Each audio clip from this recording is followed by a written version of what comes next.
할렐루야. 함께 따라하겠습니다. 예수를 알고 예수를 알리라. 예수를 알고 예수를 알리라. 네, 주일이면 어김없이 하나님을 예배하는 여러분 모두에게 예배할 때 부어지는 은혜와 예배할 때 주어지는 은총과 예배할 때 누리게 되는 축복이 충만하게 부어지게 되기를 예수님의 이름으로 간절히 축복합니다. 우리 옆에 있는 분에게 또 뒤에 있는 분에게 인사할 때 정확하게 들으세요. 오늘 은혜는 제가 좀 받겠습니다 라고 인사해 주시기 바랍니다.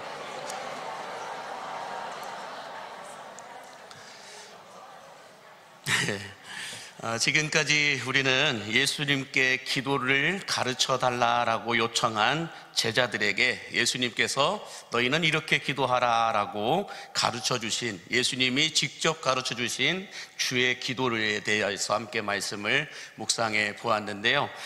제자들이 예수님께 기도를 가르쳐 달라고 요청한 이유가 무엇이었습니까? 그것은 예수님의 기도와 자신들의 기도가 달랐기 때문이다 라고 말씀을 드렸습니다. 그러면 예수님의 기도와 제자들의 기도가 무엇이 달랐는가? 그것은 예수님은 기도할 때마다 응답이 있고 기도할 때마다 능력이 나타났었는데 제자들은 아무리 기도해도 어떤 응답도 어떤 능력도 체험하지 못하였기 때문에 예수님께 예수님의 기도를 가르쳐 달라라고 제자들이 요청하였던 것을 보았습니다. 자, 그런데 예수님께서는 제자들에게 너희는 이렇게 기도하라 라고 말씀하기 전에 너희는 그렇게 기도하면 안 된다라고 말씀하신 몇 가지 기도가 있었었는데 오늘 본문 5절에 보면 먼저 이렇게 말씀하세요.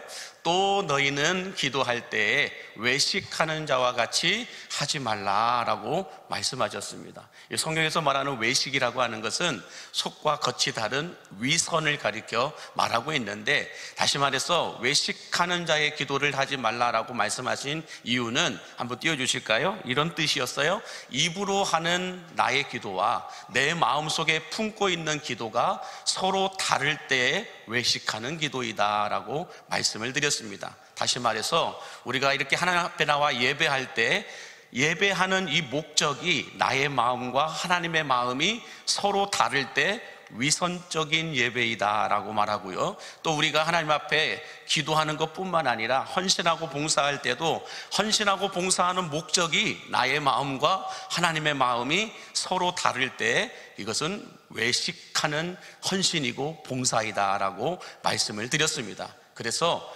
외식하는 자의 기도란 나의 마음과 하나님의 마음이 서로 다른 상태를 가리켜 외식하는 자의 기도이다 라고 말씀을 드렸습니다. 그러므로 바라기는 여러분의 마음과 하나님의 마음이 일치되는 기도, 일치되는 예배, 일치되는 신앙생활을 하실 수 있게 되기를 예수님의 이름으로 간절히 축복합니다. 자, 두 번째로 7절에서 예수님은 또 이렇게 말씀을 해주고 계세요. 시작. 또 기도할 때 이방인과 같이 중언부언하지 말라. 그들은 말을 많이 하여야 들으실 줄 생각하느니라 라고 말씀하는데, 이 중언부언하지 말라라고 하는 것은 어떤 뜻이었냐 한번 띄워주실까요? 내가 생각하는 기도의 방식과 방법이 하나님께서 들어주시는, 응답하시는 기도라고 생각하는 것이다 라는 거예요. 착각하지 말라라는 것입니다. 특히 7절에서 뭐라고 말씀하고 있나요? 그들은 말을 많이 하여야 하나님이 들으실 줄 생각하였다라고 말하고 있습니다. 자신들의 생각에 말을 많이 하여야, 기도를 오래 하여야 하나님이 들으실 줄 안다라고, 들어주실 것이다 라고 그들은 생각하고 착각했다라는 거예요. 그러므로 중언부언하지 말라라고 하는 기도는 반복적인 기도를 하지 말라 이런 뜻이 아니고, 하나님이 듣지 않으시는 기도가 아니라 하나님이 들으시는 기도를 해야 한다라고 말씀하고 있는 거예요. 그런데 하나님이 들으시는 기도는 우리가 생각하는, 너희가 생각하는 그런 기도의 방식과 방법이 아니라 하나님께서 원하시는 방식이 있다라는 거예요. 그것을 말씀하시기 위해서 예수님은 9절부터 13절까지 너희는 이렇게 기도하라 라고 하나님이 들으시는 기도에 대하여서 방식과 방법을 가르쳐 주신 것을 우리가 함께 말씀을 나누었습니다. 자, 그러면 예수님께서 가르쳐 주신 하나님께서 들으시는 기도는 어떤 기도였냐? 주기도문은 크게 두 가지의 구조로 나누어져 있다라고 말씀을 드렸는데, 한번 보여주시면 첫 번째 구조는 뭐였나요? 하나님 아버지를 향한 기도였고, 두 번째는 인간을 향한 기도였다라고 말씀하고 있는데, 하늘에 계신 우리 아버지여, 아버지의 이름을, 아버지의 나라가, 아버지의 뜻이 하늘에서와 같이 땅에서도 이루어지게 하여 주옵소서라고 계속해서 첫 번째 기도의 구조는 하늘에 계신 아버지를 향하여 기도하는 예수님의 모습을 보여주고 계시고, 두 번째는 인간인 우리를 향한 기도의 모습이었는데, 오늘 우리에게 일용할 양식을 주시옵고 우리가 우리에게 우리를 시험에 빠지지 않고 악에서 구하옵소서라고 인간을 향한 기도의 모습을 하고 있는 예수님을 함께 소개하고 나누었습니다. 자, 그런데요, 이 주기도문의 구조와 똑같은 구조를 가지고 있는 말씀을 예수님이 그 마태복음 6장 33절에서 이렇게 말씀하고 있는 걸 볼 수가 있어요. 같이 함께 보겠습니다. 너희는 먼저 그의 나라와 그의 의를 구하라. 그리하면 이 모든 것을 너희에게 더하시리라. 똑같은 구조인데 어떤 접속사가 하나 있어요? 그리하면이라고 하는 단어예요. 다시 말해서 하늘에 계신 아버지께 아버지의 뜻이 하늘에서 이루어진 것 같이 땅에서도 이루어지게 하여 주옵소서. 너희는 먼저 그의 나라와 그의 의를 구하라. 그리하면 너희가 무엇을 먹을까, 무엇을 마실까, 무엇을 입을까, 너희가 염려하는 이 모든 것들을 더하여 주실 것이다 라고 말씀하고 있는 겁니다. 그러므로 주기도문의 내용은 첫 번째는 하늘에 계신 아버지께 기도하라. 하늘에 계신 아버지가 원하는 걸 놓고 기도하라. 이렇게 말씀하고 있는 것이고, 그리하면 우리에게 일용할 양식을 주시옵고 우리에게 필요한 것은 이것입니다. 우리에게 필요한 것은 이것입니다. 무엇을 먹을까, 마실까, 입을까 하는 이 모든 이 땅의 염려들을 하나님은 더하여 주시겠다라고 말씀하고 있는 것입니다. 그러므로 여러분들, 우리가 먼저 하나님의 나라와 의를 구하는 것, 하나님의 뜻이 하늘에서와 같이 땅에서도 이루어지게 하여 주옵소서라고 기도하고 간구한다면, 하나님은 그리하면 이 모든 것, 우리가 필요로 하고 있는 것, 우리가 찾고 구하고 두드리고 있는 것, 이 모든 것을 더하여 주시겠다라고 말씀하고 있는 것입니다. 자, 그러면서 예수님은 또 무엇이라고 말씀했나요? 너희가 연약하고 부족하여서 사탄이 주는 시험에 빠져 넘어질 수밖에 없다. 사탄이 주는 시험은 크게 세 가지라고 말씀을 드렸어요. 사탄이 내어놓는 기출문제집 뭐였습니까? 육신의 정욕과 안목의 정욕과 이생의 자랑거리들로 인하여 너희는 넘어지게 될 수 있지만, 그러나 그럴지라도 다만 악에서 구하시옵소서라고 기도하라 라고 말씀하셨는데, 악에서 구하옵소서라고 하는 것은, 이 악에서라고 하는 건 악한 자의 손에서라고 하는 뜻이라고 말씀을 드렸습니다. 다시 말해, 우리가 연약하고 미숙하고 부족하여서 사탄이 내어놓는 시험에 빠져 넘어질 수 있지만, 그럼에도 불구하고 그럴지라도 사탄의 손에 붙잡혀 살아가지 않도록 우리를 건져내어 주옵소서라고 기도하라라고 말씀을 하여 주셨습니다. 자, 특별히 여러분, 사탄이 주는 시험에 빠진 인간의 특징, 인간의 모습은 뭐였나요? 선과 악의 기준을 항상 자기 자신이 정한다라는 거예요. 어떻게요?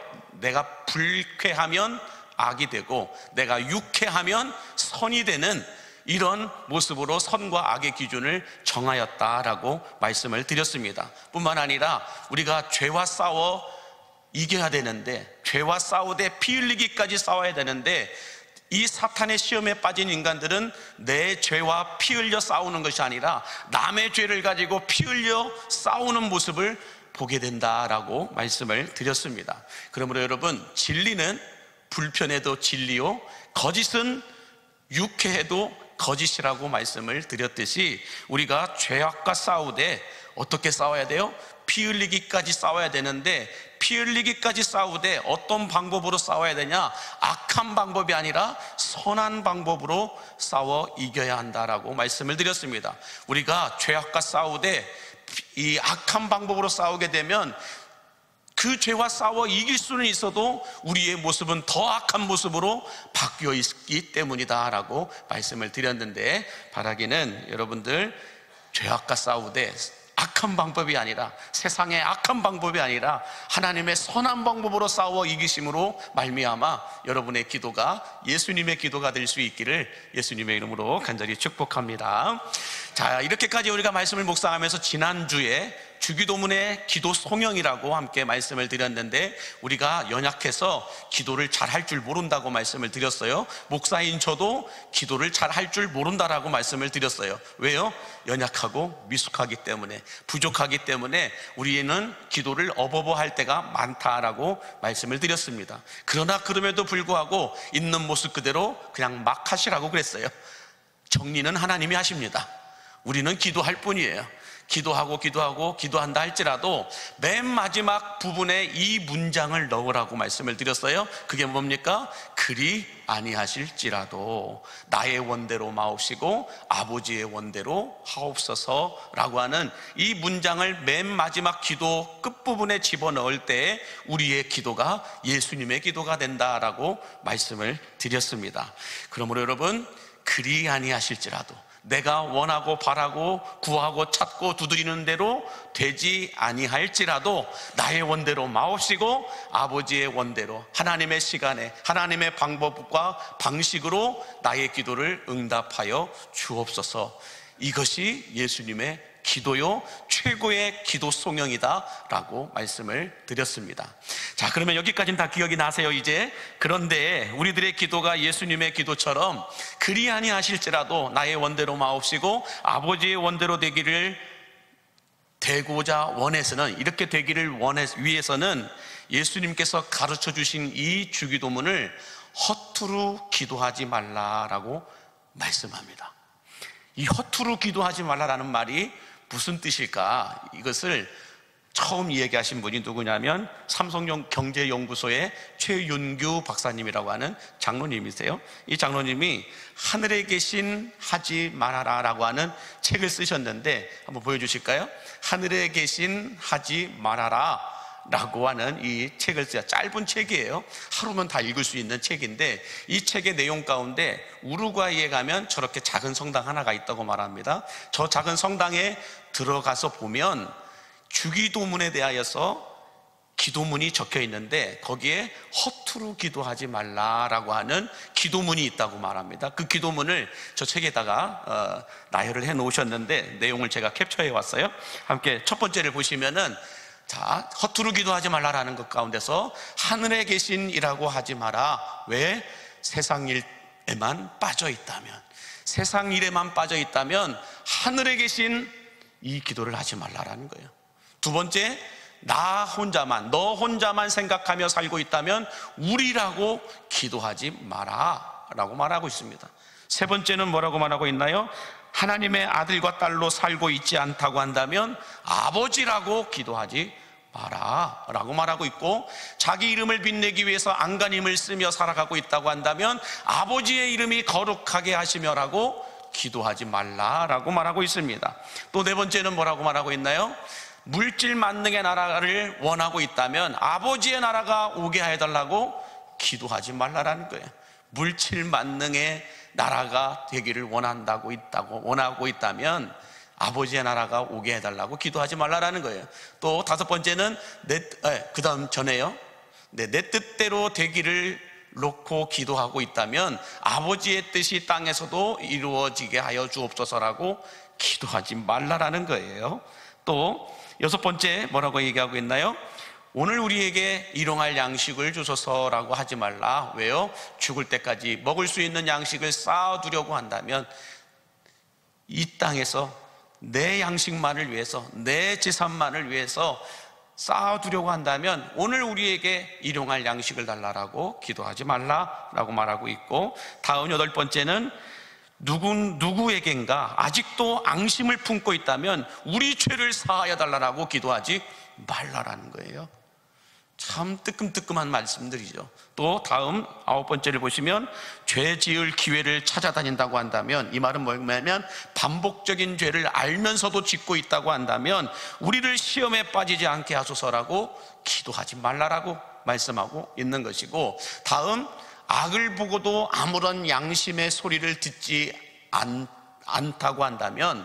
있다고 한다면 다만 악에서 구하소서라고 기도하지 말라라고 말씀하고 있습니다. 마지막으로 아멘이라고 하지 마라 라는 것은 주님의 기도를 진정 나의 기도로 바치는 삶을 살고 있지 않다면 아멘하지 말라라고 말하고 있는 겁니다. 자, 이 우루과이 성당에 기록되어 있는 이 허투루 기도하지 말라라고 하는 이 기도문이 오늘 우리에게 주는 메시지가 있다고 한다면 뭘까? 여러 가지 여러분들도 생각하시는 것들이 많이 있으실 텐데, 그 메시지는 한번 보여주실까요? 예수님께서 가르쳐 주신 기도를 할 때는 마음의 태도를 바르게 하라라고 말씀하고 있는 겁니다. 정신의학계에서 쓰는 말 가운데 이런 말이 있어요. 보여주시면, 태도는 사실보다 우선한다라는 말이 있어요. 태도는 사실보다 우선한다. 그 뜻은 뭐냐면 어떤 사실보다도 그 팩트를 받아들이는 마음의 자세와 태도에 따라서 결과가 다르게 나오기도 한다라는 거예요. 다시 말해서 불치병을 앓고 있는 환자들이 환자들에게 가장 중요한 것은 질병을 대하는 그 환자의 마음의 자세와 태도이다라고 말해요. 물론 전문적인 의학적인 치료와 어떤 준비가 필요해야 되겠지만은 질병을 대하는 환자의 마음의 자세와 태도에 따라서 어떤 이들은 그 질병을, 불치병이기 때문에 치료할 수 없는 그 질병을 어떤 이들은 이기기도 한다는 거예요.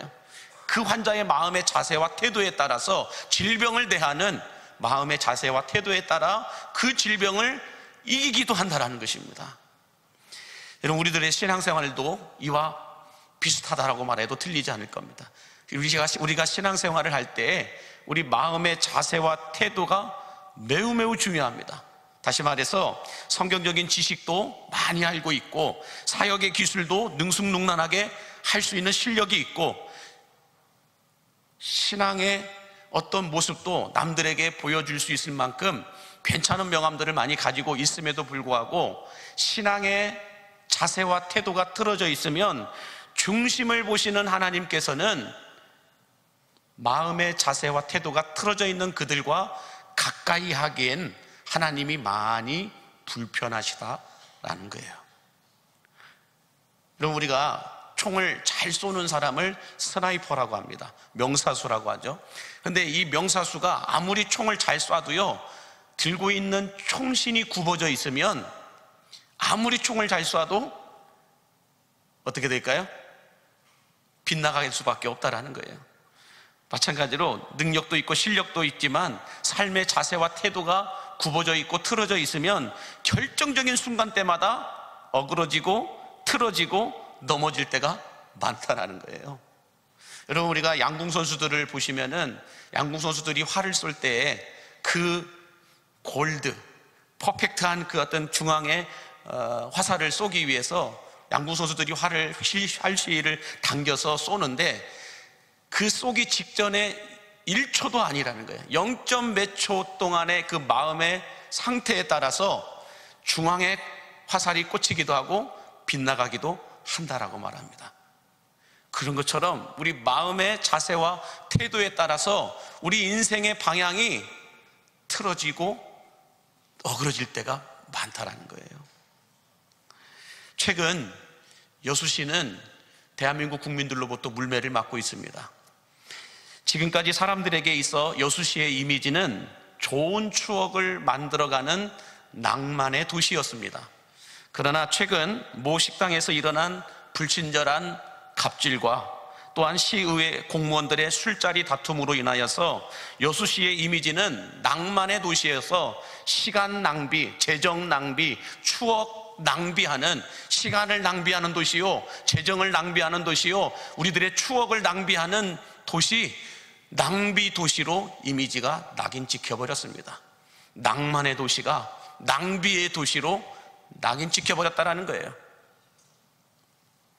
아무리 맛집이라고 하는 실력을 가지고 있고 권력이라고 하는 힘을 가지고 있어도 그들의 마음의 자세와 태도가 틀어져 있으니까 실력이 실수로 바뀌게 되고 낭만이 낭비가 되는 도시로 바꿔버렸다는 거예요. 우리들도 여러분 마찬가지입니다. 신앙생활도 우리가 삶을 살아가는 것도 겉으로 보여지는 모습보다도요, 마음의 자세와 태도에 따라서 그 사람의 인생의 시간이 더해가면 더해갈수록 틀어질 만큼 틀어져서 나중에는 되돌릴 수 없는 상태까지 이르게 된다는 거예요. 그래서 하나님은 예레미야 17장 9절과 10절에서 이렇게 권면과 경고의 말씀을 하고 계세요. 한번 보여주실까요? 시작. 만물보다 거짓되고 심히 부패한 것은 마음이다. 누가 등이 이를 알 수 있을까마는 나 여호와는 심장을 살피며 폐부를 시험하고 각각 그의 행위와 그의 행실대로 보응할 것이다 라고 말씀하고 있어요. 무슨 말씀일까요?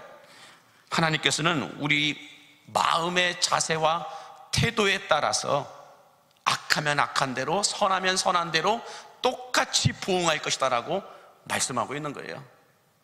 입으로는, 겉으로는 거룩하고 진실되고 착하게 보일지 모르지만 그 사람의 마음의 자세와 태도가 악한 마음을 가지고 봉사를 하고, 악한 마음을 가지고 헌신을 하고, 악한 마음을 가지고 사람을 만나고, 악한 마음을 가지고 인생을 살아가게 되면 그 악한 마음 그대로 그 사람에게 그대로 되돌려 주겠다라는 거예요. 그러나 선한 마음을 가지고 사람을 만나고, 선한 마음을 가지고 하나님의 나라와 교회를 위하여 헌신하고 봉사하며 이 선한 마음을 가지고 세상을 살아가고 세상을 바라보는 그들은 세상이 어떻든지 간에 그들의 인생은 하나님이 선한 마음 그대로 보응하여 주실 것이다 라고 말씀하고 있습니다. 세상이 꼬일 대로 꼬여 있고, 세상이 더럽혀질 대로 더럽혀져 있고, 세상이 지저분해질 대로 지저분해져 있다 할지라도 그들과 똑같이 세상 앞에서 우리가 지저분해지고 더러워지고 악한 모습으로 반응한다고 한다면 하나님은 우리의 마음 자세 그대로 똑같이 반응할 수 있도록 똑같이 보응하실 것이다 라고 말씀하고 있는 거예요. 그러면 여러분, 세상이 지저분하다고 해서 우리도 지저분하게 행동하고 지저분하게 반응해서는 안 된다는 거예요. 뿐만 아니라 잠언 16장 32절에도 하나님은 이것을 지켜야 된다고 말씀하고 있어요. 같이 함께 볼까요? 노하기를 더디하는 자는 용사보다 낫고 자기의 마음을 다스리는 자는 성을 빼앗는 자보다 나으니라 라고 말씀하고 있어요. 마음을 다스리는 자, 이 사람은 성을 빼앗은 자보다 더 나은 삶을 살아가게 된다라고 말씀하고 있는 것입니다.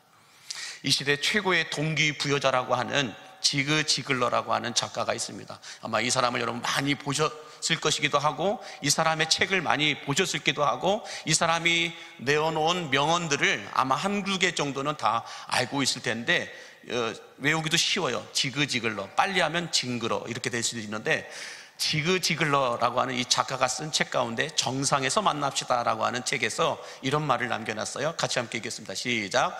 당신의 태도가 당신의 고도를 결정한다 라고 말했어요. 당신의 태도가 당신의 고도를 결정한다 라고 말하고 있어요. 이것을 오늘 이 시대 우리에게 적용해 본다면 이렇게 말씀드릴 수 있어요. 한번 보여주실까요?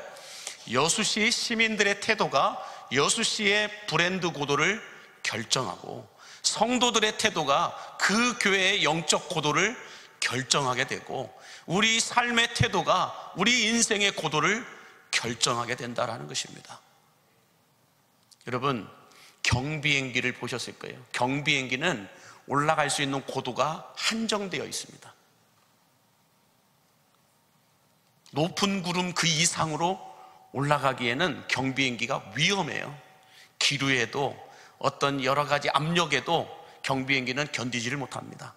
그래서 구름 이상의 그 높은 곳으로 올라가기 위해서는 그만큼의 어떤 크기의 비행기, 엔진을 갖고 있는 그 비행기만이 올라갈 수 있고, 경비행기들은 거의 구름 밑에서 움직이는 그런 비행기들이죠. 또 새를 보더라도 참새 같은 새들은 아무리 퍼드덕거려도 올라갈 수 있는 고도가 한정되어 있습니다. 그러나 독수리와 같은 새들은 상당히 높은 곳으로 올라갈 뿐만 아니라 몇 번 날개짓을 하지 않아도 빠른 속도로 움직일 수 있는 그런 모습을, 그런 어떤 구조를 가지고 있죠. 마찬가지로 여러분, 고도가 높게 올라가면 올라갈수록 안정적입니다. 안정적이라는 거예요. 그러나 고도가 낮은 상태에서 움직이게 되면 여러분들 쉽게 흔들리고 쉽게 넘어질 때가 많다라는 거예요. 우리 교회가 안정적인 고도 위에 올라가게 되면 여러분 평안하여 든든히 서갑니다. 그러나 고도가 낮아지면 쉬운 바람에도 웁줄거릴 수밖에 없고 흔들릴 수밖에 없다라는 거예요. 교회뿐만 아니라 나라도 도시도 우리 인생도 마찬가지예요. 높은 고도로에 올라가면 올라갈수록 거기에 걸맞는 모습으로 우리는 성숙하고 성장하여 있다라는 거예요. 성장하고 성숙할 때라야 높은 고도에 올라갈 수 있다라는 것입니다. 자, 그러기 위해서 사도 바울은 이렇게 해야 한다라고 우리에게 권면해주고 있는 말씀이 있는데, 빌립보서 2장 5절에서 높은 고도에 올라가기 위해서는 이렇게 하라고 말씀하세요. 시작. 너희 안에 이 마음을 품으라. 곧 그리스도 예수의 마음이니 라고 말씀합니다. 자, 여러분 한번 이 마음이라고 하는 단어가 어떤 뜻일까 한번 보여주시면, 마음이라고 하는 것은 우리 하트가 아니에요. 뭐냐면 아르투라고 얘기합니다. 태도라는 거예요. 태도라는 말로 해석하고 있어요. 너희 안에 이 마음을 품으라라고 하는 것은 너희 안에 예수님의 마음의 태도를 품으라, 너희가 예수님의 마음의 태도를 배우라 라고 말씀하고 있는 거예요. 그러면 예수님의 태도는, 예수님이 품고 있었던 마음의 태도는 뭘까요? 예수님의 인생은 어떤 마음의 자세와 태도를 가지고 살아셨냐? 겸손과 순종이라는 거예요. 하나님과 동등됨을 취할 수 있음에도 불구하고 자기를 낮추사 종의 형체를 입으셨다. 겸손의 모습으로 예수님은 이 땅에 오셨습니다. 뿐만 아니라 자기를 욕하고 모욕하는 그 로마 군인들을 향하여, 그 유대인들을 향하여 예수님은 그들을 징계할 수 있는, 심판할 수 있는 능력이 있었음에도 불구하고 하나님의 말씀에 끝까지 순종하사 십자가 위에서 입을 열지 않으셨습니다. 끝까지 십자가를 포기하지 않으셨습니다. 나의 원대로 마옵시고 아버지의 원대로 하옵소서, 순종의 모습을 보이셨어요. 그것이 예수님의 마음의 태도였습니다. 보는 모습은 볼품 없었어요. 예수님의 얼굴은 흠모할 만한 그 어떤 것도 없었어요. 예수님은 집도 없었어요. 재산도 없었어요. 아무것도 없었음에도 불구하고 예수님은 끝까지 겸손과 순종의 모습으로 이 땅에서의 사역을 마치고 영광의 보좌에 올라가셨습니다. 마찬가지로 우리들도 그렇습니다. 여러분, 우리가 이 세상을 살아가는 동안 얼마의 시간이 남아있을지는 아무도 모르죠. 남아있는 그 시간 동안 우리 마음의 자세와 태도는 예수님의 마음을 배워가야 할 줄로 믿습니다. 예수님의 마음의 자세와 태도를 품어야 할 줄로 믿습니다. 그 마음은 겸손이요 순종입니다. 우리 교회가 겸손하고 하나님 말씀에 순종할 때 우리 교회의 영적 고도는 올라가게 될 줄로 믿습니다. 우리의 인생도 우리의 신앙도 하나님의, 예수님의 마음의 태도인 이 겸손과 순종의 모습으로 신앙생활 할 때에 우리 인생의 신앙의 고도도 올라가게 될 줄로 믿습니다. 그러므로 여러분, 예수님께서 가르쳐 주신 이 주기도문의 오늘 마지막 피날레로 예수님의 겸손과 순종의 태도로 기도하심으로 말미암아 예수님처럼 응답이 있고 능력이 있는 기도 생활이 되시기를 간절히 바랍니다.